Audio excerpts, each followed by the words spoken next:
In 1985, Coca-Cola, the most recognized brand in human history, looked at their own product and said, let's change it. What happened next was a disaster, but here's the weird part. The data said they were right. It's 1975. Pepsi does something genius. They set up tables in shopping malls across America, 2 unmarked cups, 1 Pepsi, 1 Coke. Sip both. Pick your favorite. And people pick Pepsi. Again, and again, and again. They call it the Pepsi Challenge, and it works. By 1983, Pepsi outsells Coke in supermarkets. For the first time ever, Coca-Cola's board is in full panic mode. Their 100-year-old recipe is losing. So Coca-Cola does what any rational company would do. They develop a new formula. And they test it. Not 100 taste tests, not 1,000. Nearly 200,000 blind taste tests across the country. And the new formula wins. 55% prefer it over old Coke. It beats Pepsi too. The data is overwhelming. Bulletproof. Undeniable. CEO Roberto Goizueta looks at this mountain of evidence and makes the call. Kill the old formula. We're changing Coke. April 23, 1985. Press conference, New York City. Goizueta tells the world, the old formula is gone.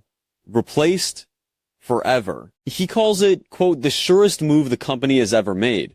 It was not. Within hours, Coca-Cola's phone lines light up. Hundreds of calls on day one. By June, they're getting 1,500 angry calls a day. They hire extra operators just to handle the rage. People across the South are hoarding old Coke like the world is ending. Entire garages full. A man in Seattle named Gay Mullins founds a protest group, Old Cola Drinkers of America. They file a lawsuit. Customers write letters comparing it to a death in the family, actual grief, over a soft drink. And here's the thing the data couldn't see. The taste tests were real. People genuinely preferred the sweeter flavor in a blind sip from a paper cup. But nobody drinks Coke from a blind sip in a paper cup. You drink it at a barbecue with your family, at a baseball game on a summer night, on a road trip with the windows down and nowhere to be. The data measured flavor. It could not measure identity. It couldn't measure memory. 79 days. That's how long New Coke survives as the only option. July 11th, 1985. Coca-Cola surrenders. They bring back the original formula. They call it Coca-Cola Classic.